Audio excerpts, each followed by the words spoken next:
The Ozark Campground swimming hole along the Buffalo National River, like many deep pools along the river, is perfect for swimming, floating, or jumping off the bluffs.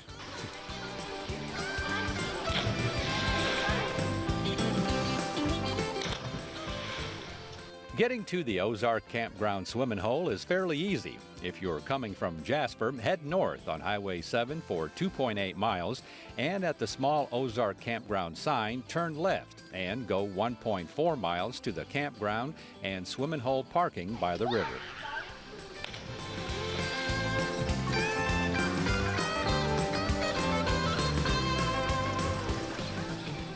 Any swimming hole where you have bluffs in which you can climb up on and then use as a high dive makes it even more fun.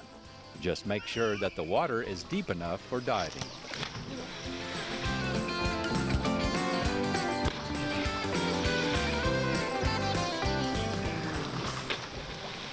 It's just fun to jump off the cliffs and look at all the rocks. There's a lot of arrows and cool rocks around here. And it's just really fun because there's the rapids and all that kind of stuff. And I like building stuff with the rocks. That's one of my favorite things to do. I like climbing around on the rocks and collecting rocks from the bottom. That is fun. And it's just so much fun. I only come down here about once a year, but when I do, it's just really fun. And I love it. Beats a swimming pool, doesn't it? Yeah, it does. It definitely beats a swimming pool. I go to swimming pools, they're fun, but nothing like this. Yeah, it's just, there's a bunch, the woods and all that. I like looking at the prints and everything. It's just so much fun. You ever thought about working for the Arkansas Parks and Tourism Department? Yeah, maybe. That'd be fun because, you know, you could explore everything. And exploring all the caves and all kinds of stuff. There's so much to do here. So much I haven't even done. Yeah, it's just amazing.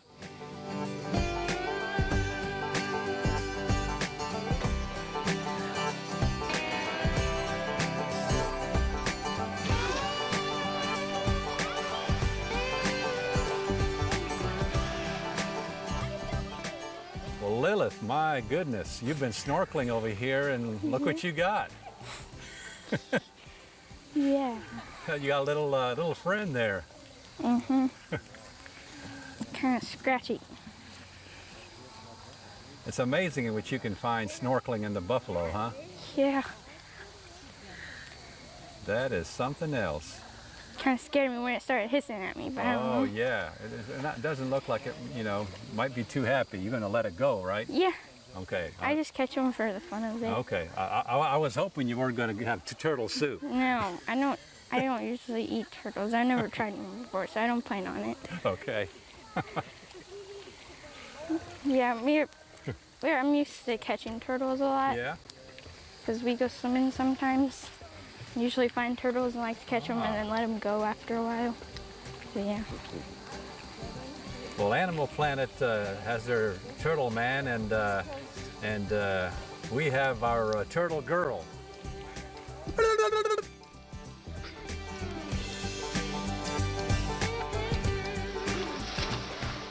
Lilith, by the way, plans on becoming a wildlife biologist someday. We do believe she's well on her way.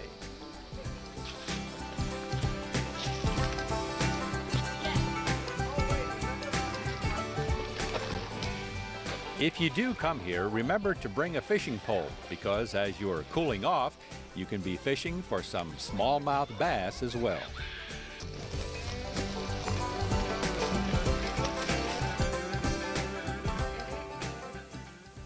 And before we leave the Ozark Campground swimming hole, we have to show you a hard-working sand wasp, relentlessly digging its way to China.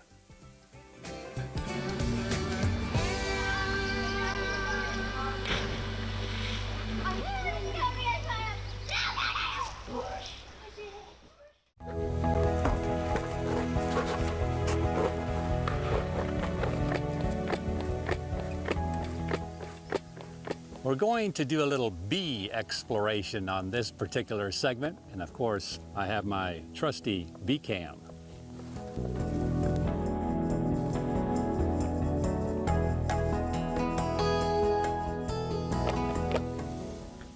In about 2005, I watched a documentary on CCD, which is short for colony collapse disorder.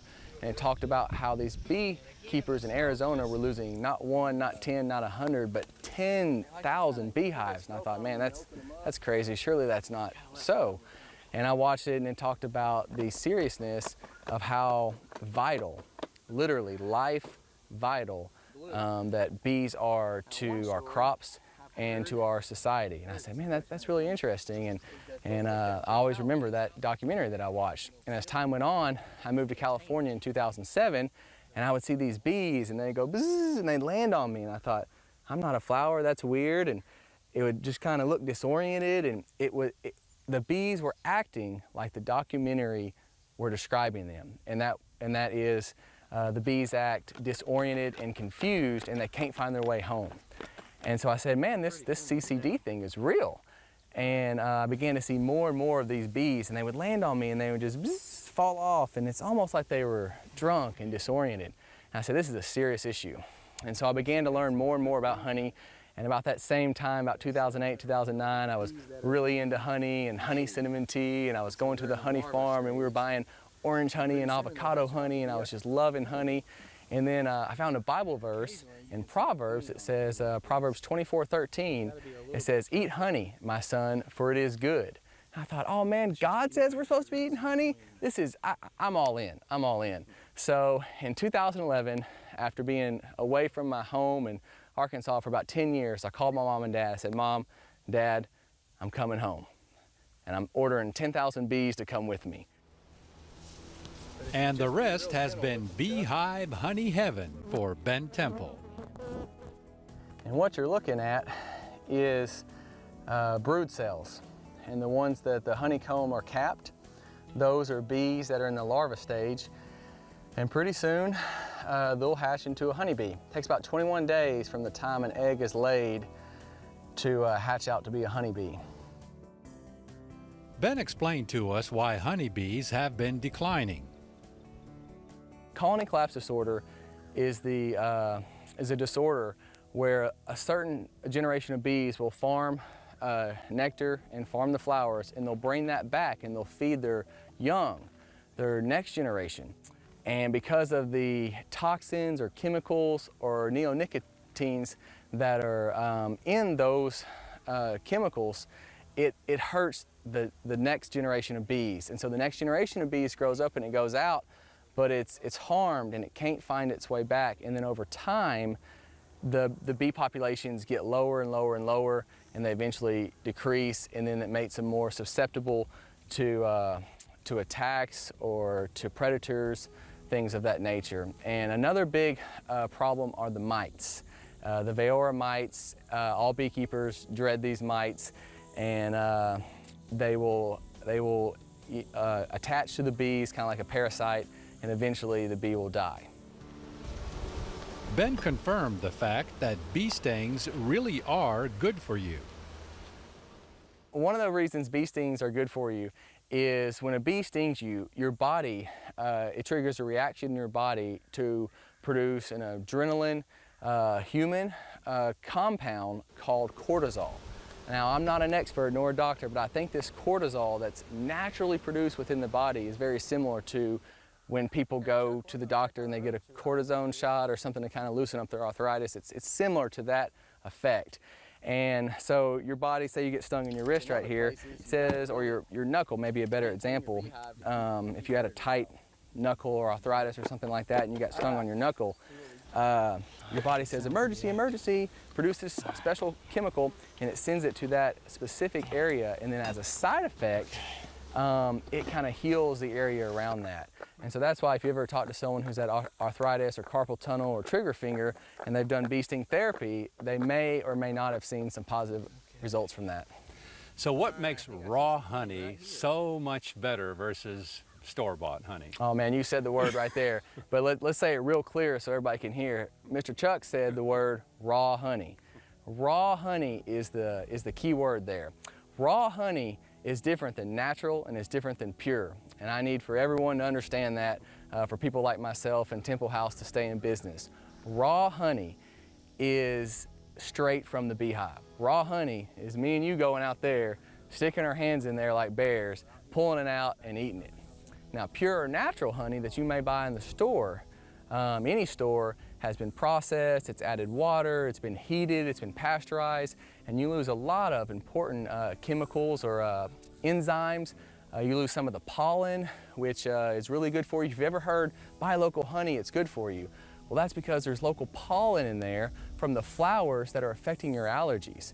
And when you buy raw honey, you get about 2% of that pollen, and that's why it helps people with allergies. And so when you're buying raw honey, you're getting good quality, fresh from the beehive, honeycomb honey, and it just is, well, you can taste the difference, and health-wise, it has many more benefits than just regular store-bought honey. And speaking of honey, all right, here's some honey, Chuck. Now we're cooking. Can you see that oozing out there? oh yeah, You see that? yeah, buddy. That's fresh Arkansas honey right there. It's almost glistening in the sun, Yeah. isn't it? Let me go over here and show Chuck this one. Now that is raw Arkansas honey at its finest. Now wait till you try this, Chuck. You're going to just absolutely love it. And Ben was right. All right, well, let's scrape some off here, Ben. All right, Look at that, man. Oh. you go ahead and just,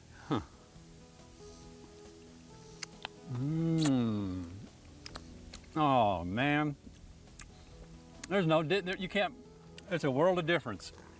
World of difference in taste.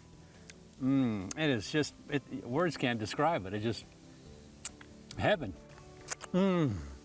Not sure, though, if I'm ready to take it to the next level and start eating swallow it, locusts really- like John the Baptist. So mellow, you know? It's like a euphoria.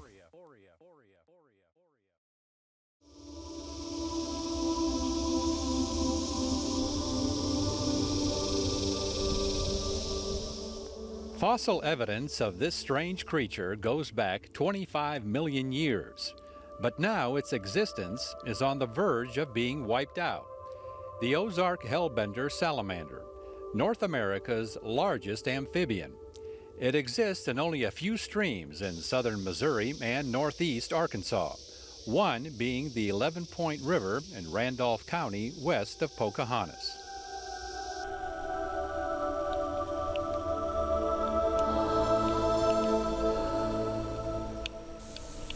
So just how did the name Ozark Hellbender originate?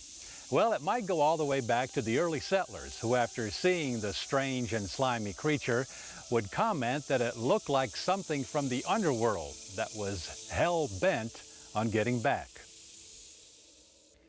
In 2011, the U.S. Fish and Wildlife Service put the Ozark Hellbender on the endangered species list. Habitat loss and disease are the culprits to the dwindling numbers of these unique creatures.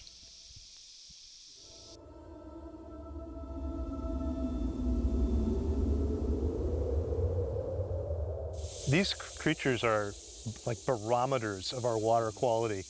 In the past 30 years, their populations have declined by about 80%.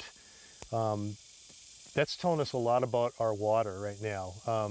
Things that are happening upstream are coming downstream. and a lot of it, we don't see, maybe a little bit of it here, but the clearing of the land, the trees, and the sedimentation that's coming into the water. Yeah, the sedimentation, the building of roads, the pesticides, the pollution, even just people canoeing and turning over rocks. Fishing has some impact too on them. But right now, what's really having an impact on hellbenders is the chytrid fungus, chytrid fungus and rhinovirus, which is basically it's decimating all 30% of amphibians worldwide, and it's giving hellbenders a sort of leprosy. Their toes are falling off. They're losing digits. They've got bones sticking through their meat. So, you know, they're just getting it bad on all fronts right now. Yeah. This area here, though, it's kind of like their habitat, the rocky kind of shoreline. Right. Yeah. They like to nest under big flat rocks. You can see these rocks are they're table-y, they're shelfy, and so the hellbenders get under there and they mate. The male guards the nest, sometimes up to 2,000 eggs, and only like 4 to 8%, I think, actually survive to become adults. Right now, there's, I mean, at last count, and this might have been over a decade ago, there was 590 Ozark Hellbenders in the system. The St. Louis Zoo is breeding them. They're adding 1,000 to 2,000 a year right now. But again, only like 4% of those are making it to adulthood. So it's really, who knows if these creatures are going to make it. Yeah. So tell me about this book and the way you wrote it.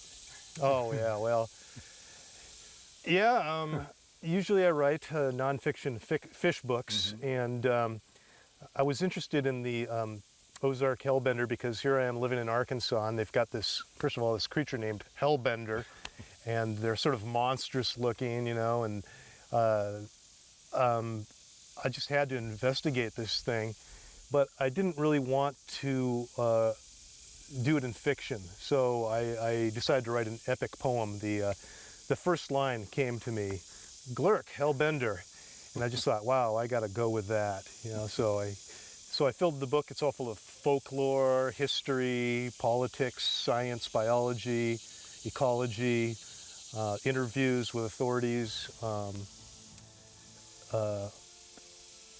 and some of my own views and opinions.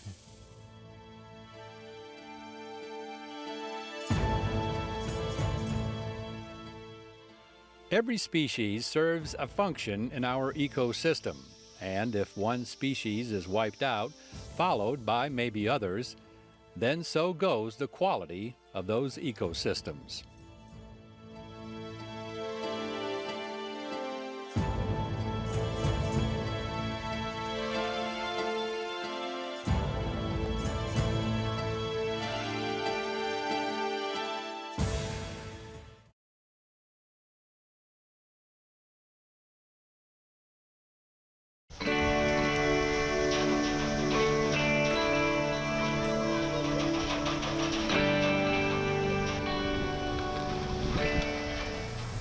Well, we started out this episode with the swimming hole, and so we figured we might as well close it out with another. We're at the historic 1912 Silver Bridge on the Mulberry River.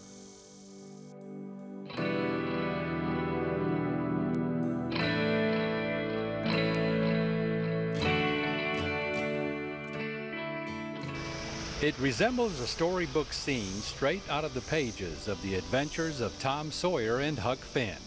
A scene that you might see in an old painting of America gone by. There's just something to be said about an old steel bridge, a river, and the people who have been drawn to a setting like this from one generation to the next for well over 100 years.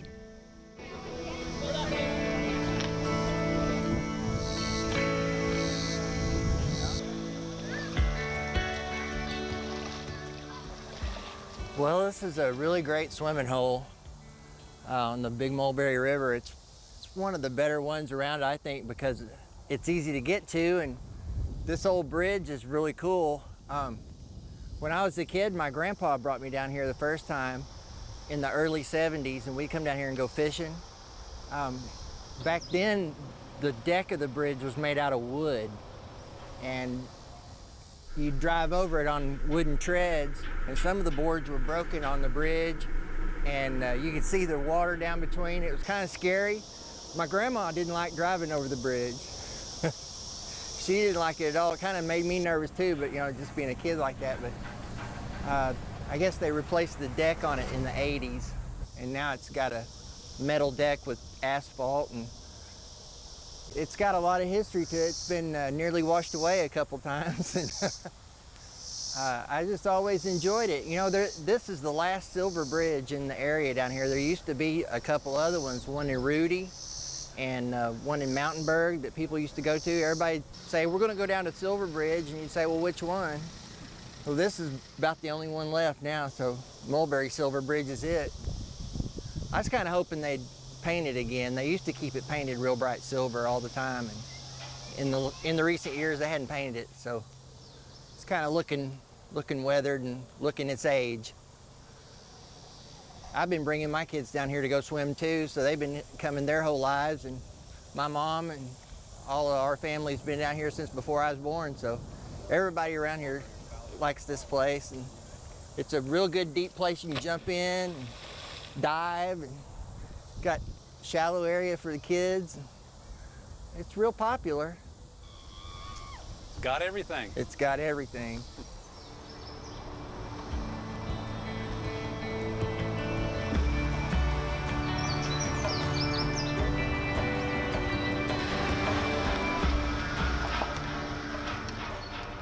Lived here all my life near Mulberry, and I've always crossed the bridge, you know, a bunch of times, and never thought too much of it as a kid, just passing from one end to the other of it. But now that I'm older and I like to take photographs of things, I started paying more attention to the bridge probably about 5 or 6 years ago, and started coming down to take photographs of it.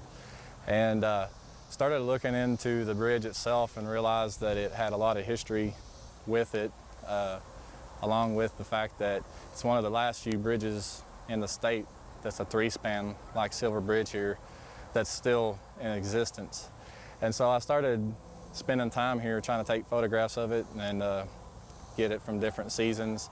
I've taken photos of it at night and during the day, and just kind of started bringing my friends down here, and a lot of them, like Jay, my friend that's here with me today, he's always came here, and we just enjoy the spot. It's real close to town. You can be here within 5-10 minutes from Alma and Mulberry area, and it's a good spot to come. It's pretty clean. We've had to pick up a little bit of the trash that's left behind from others throughout the years, but we're trying to stay on top of that a little bit more, make it a little bit better place to come, and things like that.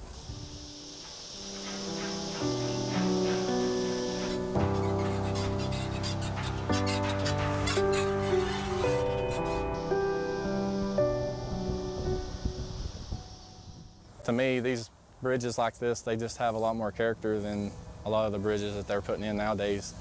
And I'm afraid that, you know, because it's got quite a bit of age on it. The bridge was built in 1912. So with that being said, you know, it's getting up there in its years. And so I hope that they can see fit to keep restoring it so it'll stay like it is and keep the scene that you see behind you.